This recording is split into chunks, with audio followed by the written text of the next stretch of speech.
What's up, family? I had made a video about this before, but I had deleted it because it was something that I missed out, right?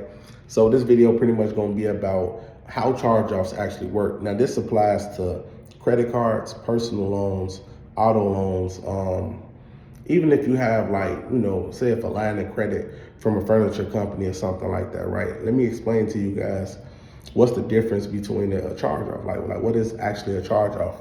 So you'll have a lot of people on YouTube that say charge-off is really just an accounting system, but it's not, right? It is an accounting system, but when a bank charges off a loan, right, whether it be an auto loan or personal loan or a credit card, what the bank did was they declared the debt, the debt that you acquired to actually be a loss. So say if you ran the credit card up to $10,000. So the bank, once the bank charge it off, it has to be charged off within a certain period of time. So every loan has to be charged off up to 180 days. That's the maximum amount of time. Sometimes it's 120, but most of the time it has to be charged off at 180 day cap, right? So once they charge off the loan, pretty much they declare it as a loss on their tax returns. Now, once they declare it as a loss, that's the tax benefit. They can write it off and get that back as a tax credit. But the problem is that most people think that when they charge off the loan, they just said it's a loss, they lost money. No. What happened was when they charged it off and they got it back, they charged off the account information because the account is the 10 digits that was assigned to you. Like when you open up an account, whether it be an auto loan or credit card, your credit card has an account number. The same way with your auto loan. When you're looking at the top of your promissory note, it says account number. So what they did was they charged off the account. So the account that's accounted for, they charge off that. Now, that can be sold at any time, especially if it has an account number, because remember, that account number have a contract, and say a debt collector might obtain it. So once it's charged off, the debt collectors buy it. So say if a debt collector buy it for $10,000, right? Now, if they bought it for $10,000, the bank already declared it as a loss. So that 10-digit number, anything that they collect from is really be free game, right? Because now that debt was originally the banks, but the banks have sold your debt. So when they sell it, it's no longer a debt in the sense of where you have the agreement anymore with the banks because they charged off the auto loan or the personal loan. Let me give you an example. Once the banks charge off an auto loan, I'm gonna tell y'all, the banks don't repossess charge-off cars. The only way a bank would charge off will repossess a charge-off loan is only if you voluntarily repossessed it, right? You gave it back. Like you said, hey, I can't afford this vehicle. Let me give it back to them. Now, once you get a bank back the car, they can't say they repossessed it because remember, if they was to repossess a vehicle that they charged off, that would be considered tax fraud because you declared the debt as a loss. So now, the only way that they can get that funds, like extra funds, is if you voluntarily repossess it. Sometimes they'll go after you like this.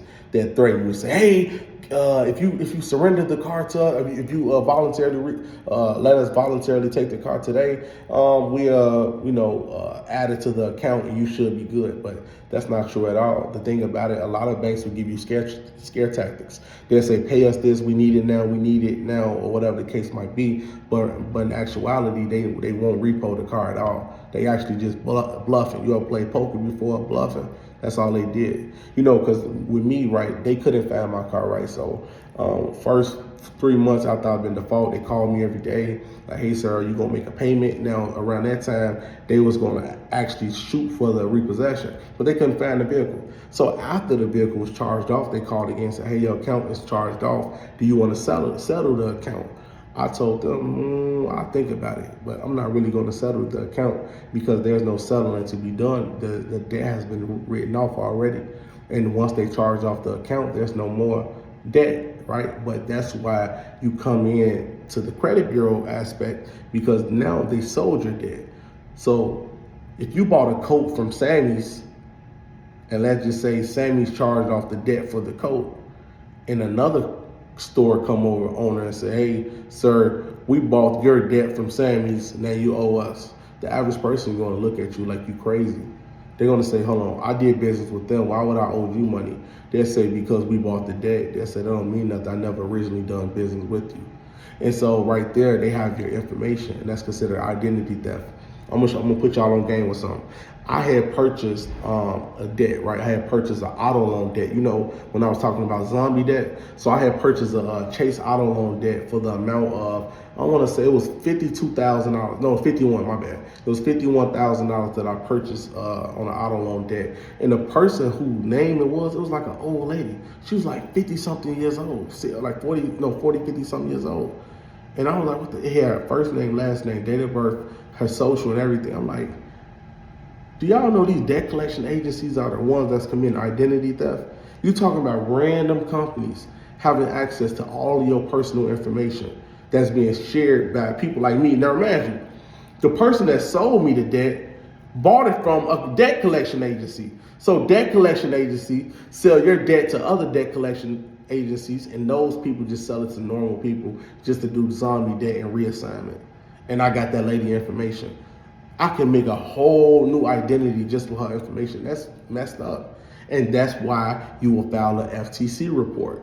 What is the FTC report? It's a Federal Trade Commission report. Pretty much you're going to declare identity theft, because now they utilize your identity illegally because you never done business with them originally. So when they say, hey, you recognize this account?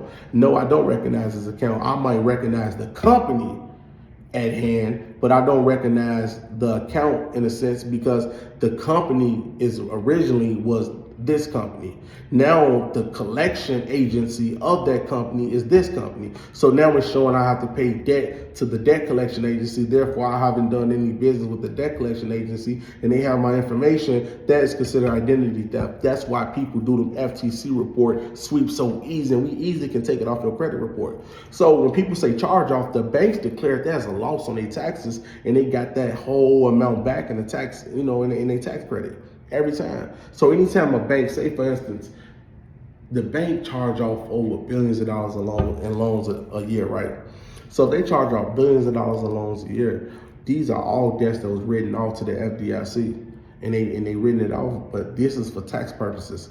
So anytime they declare something as a loss, they took it off, they pretty much got the money right back, the credit, right? In a sense, so only thing you will be paying for is the debt collection agency. I mean, the debt collection company who purchased the debt. They might have bought $10,000 in debt for $200 and just hoping that you will pay $400, or hoping you will pay anything really. Most people will try to pay, $4,000 of that $10,000 just to settle it. In the debt collection agency, they'd be like, man, this guy's an idiot. This debt is charged off. It's declared as a loss already. It's not for a system of accounting, like, oh, the debt goes away. Like remember they were saying the debt don't go away. This is just an accounting system. That's not true at all. The debt actually goes away because it's charged off in their books. So once they charge it off in their books, they wrote it off on their tax returns as a loss. And guess what? Even if a person had an account that's charged off and you was able to delete that from your credit report, you can go right back to that same company with good credit and apply for an auto loan or a credit card and get that same credit card back again. So the account has been charged off, it's been deleted also. So, that's how charge-offs work for the most part. And the banks will never go after a repossession after a vehicle's been charged off. And I'm talking about bank loans. Finance loans are not the same. Dealer finance are not the same as bank loans. Those are totally different, because a dealer's finance is pretty much, the dealer is getting all the cars off a floor plan from the actual company. So say if you get a $50,000 floor plan from Toyota and he bought the car for $40,000, he bought that vehicle in a line of credit from Toyota. So the dealer will have to owe Toyota that amount from a finance, right? Now the bank loan is the bank purchasing out the car, right? Now, the dealer don't even own the car. The dealer don't even own it. The dealer really financed that vehicle so you can go ahead and, get the car. So if you got good credit or whatever, the dealer will give it to you. They'll take the floor plan, but they got to pay them on a month-to-month basis. So if you skipped out on the dealer's loan, the dealer's going to go after you because that's not a bank loan. That's why it's easier to get dealer's financing than bank loans, because banks put harder criteria on their approval rate. It works just like that. So yeah, I just want to put y'all on game with how charge-offs work. That's how it is really for the most part. Charge-offs is not what people think. Charge-offs is really the bank declaring the debt as a loss. And once they declare as a loss, they switch it. They just sell their account. They sell the account number. not the actual debt. They sell the number, and they just talk about the amount that was owed. And people be like, oh man, I pay for it.